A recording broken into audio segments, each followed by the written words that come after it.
Ang pagsakop sa Ai. Ikawalong kabanata. Sinabi ng Panginoon kay Josue, "Huwag kang matakot o kaya'y manghina. Isama mo ang lahat ng iyong sundalo at lusubin ulit ninyo ang Ai. Dahil ibinigay ko na sa inyo ang hari ng Ai, ang kanyang mga mamamayan, ang kanyang bayan, at ang kanyang lupain. Kung ano ang ginawa ninyo sa Jericho at sa hari nito, ganoon din ang gawin ninyo sa Ai. Pero sa pagkakataong ito, maaari na ninyong kunin ang kanilang mga ari-arian at mga hayop para sa inyong sarili. Maghanda kayo at tambangan ninyo sila sa likod ng lungsod." Kaya umalis sila Josue at ang lahat ng sundalo niya para lusubin ang Ai. Pumili si Josue ng 30,000 sundalo na mahuhusay makipaglaban at pinaalis ng gabi.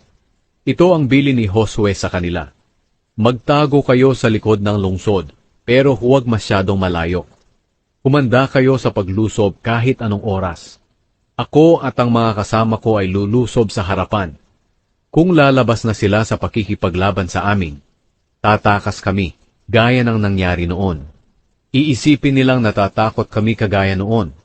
Kaya hahabulin nila kami hanggang sa makalayo sila sa lungsod. Pagkatapos, lumabas kayo sa pinagtataguan nyo at sakupin ang lungsod. Ibibigay ito sa inyo ng Panginoon na inyong Diyos. Kapag nasakop nyo na ang lungsod, sunugin nyo ito ayon sa sinabi ng Panginoon. Tiyakin nyong gagawin ito ayon sa iniutos." Pinaalis sila ni Josue at nagtago sila sa bandang kanluran ng Ai, sa kalagitnaan ng Ai at Bethel. At sina Josue naman ay nagpaiwan sa kampo ng gabing iyon. Kinaumagahan, maagang tinipon ni Josue ang mga tauhan niya. Pinangunahan niya at ng mga pinuno ng Israel ang mga tao sa pagpunta nila sa Ai. Nakarating sila sa lugar na nakaharap sa lungsod, sa bandang hilaga nito, at doon sila nagtayo ng mga tolda. May lambak na nakapagitan sa kanila at sa Ai. Nagpadala si Josue ng 5,000 sundalo para tambangan ang lungsod sa bandang kanluran nito, sa kalagitnaan ng Ai at Bethel. Kaya pumuwesto na ang mga sundalo. Ang ibang mga sundalo ay nasa bandang hilaga ng lungsod, at ang iba naman ay naroon sa bandang kanluran nito. Nang gabing iyon, pumunta sina Josue sa lambak.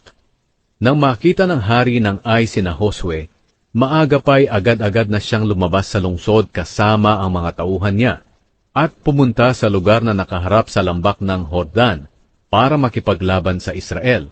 Hindi nila alam na may lulusob sa kanila galing sa likod ng lungsod. Sina Josue at ang mga tauhan niya ay nagkunwaring natalo sila at tumakas papuntang Ilang. Kaya hinabol silang lahat ng kalalakihan ng Ai hanggang sa unti-unti silang lumalayo sa lungsod. Lahat ng kalalakihan sa Ai at sa Bethel ay hinabol ang mga Israelita, kaya walang naiwan para ipagtanggol ang lungsod. Sinabi ng Panginoon kay Josue, "Ituro mo ang sibat mo sa Ai, dahil ibibigay ko ito sa inyo." Kaya itinuro ni Josue ang sibat niya sa Ai. Nang ginawa niya iyon, lumabas at nagsitakbo ang mga tauhan niyang nananambang sa bayan. Lumusob sila papasok sa lungsod, at dali-daling sinunog ito. Nang lumingon ang mga taga-Ai, nakita nila ang makapal na usok sa ibabaw ng lungsod. Wala na silang matatakbuhan, dahil bigla na lang silang hinarap ng mga Israelita na hinahabol nila sa ilang. Dahil nang makita ni Josue at ng mga tauhan niya na nakapasok na sa lungsod ang mga kasama nila, at sinunog na nila ito, bumalik sila at nilusob ang mga taga-Ai. Lumusob din ang mga Israelitang pumasok sa lungsod, kaya napagitnaan nila ang mga taga-Ai. Pinatay nilang lahat ang mga ito at walang nakatakas o kaya'y naiwang buhay sa kanila. Bukod lang sa hari nila. Binihag siya at dinala kay Josue. Nang mapatay na nilang lahat ang taga-Ai na humabol sa kanila sa ilang, bumalik sila sa lungsod at pinatay din ang lahat ng naiwan doon. Nang araw na iyon, namatay ang lahat ng naninirahan sa Ai, 12,000 lahat, lalaki at babae. Nanatiling nakatutok ang sibat ni Josue sa lugar ng Ai hanggang hindi nalilipol ang lahat ng mamamayan nito. Kinuha ng mga Israelita ang mga hayop at mga ari-arian ng lungsod, ayon sa sinabi ng Panginoon kay Josue. Pagkatapos ipinasunog ni Josue ang buong Ai, at hindi na ito muling maitatayo. Hanggang ngayon wala nang nakatira rito. Pinabitin ni Josue sa isang puno ang hari at pinabayaan doon maghapon.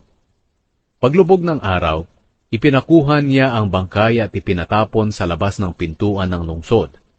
Pinatambakan nila ito ng malaking bunton ng mga bato, at hanggang ngayon ay makikita pa roon ang mga batong ito.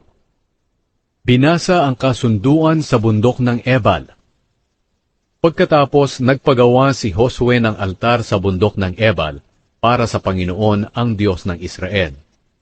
Ipinagawa niya ito ayon sa utos ni Moises na lingkod ng Panginoon sa mga Israelita. Nakasulat ito sa aklat ng kautusan ni Moises, at ito ang sinasabi, "Gumawa ka ng altar na bato na hindi natabasan ng gamit na bakal. Sa ibabaw ng altar, nag-alay sila sa Panginoon ng mga handog na sinusunog at mga handog para sa mabuting relasyon." Sa harap ng mga Israelita, kinopya ni Josue sa mga bato ang kautusang isinulat ni Moises.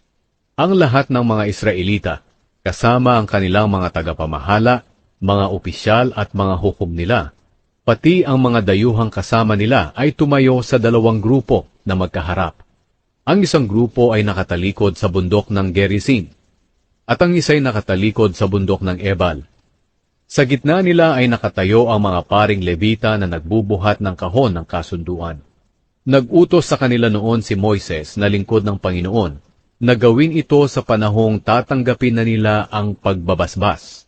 Binasa ni Josue ang aklat ng kasunduan, pati ang pagpapala at sumpa na nakasulat dito. Isa-isang binasa ni Josue ang mga utos ni Moises sa harap ng buong mamamayan ng Israel, kasama na ang mga babae, anak, at mga dayuhang naninirahan kasama nila.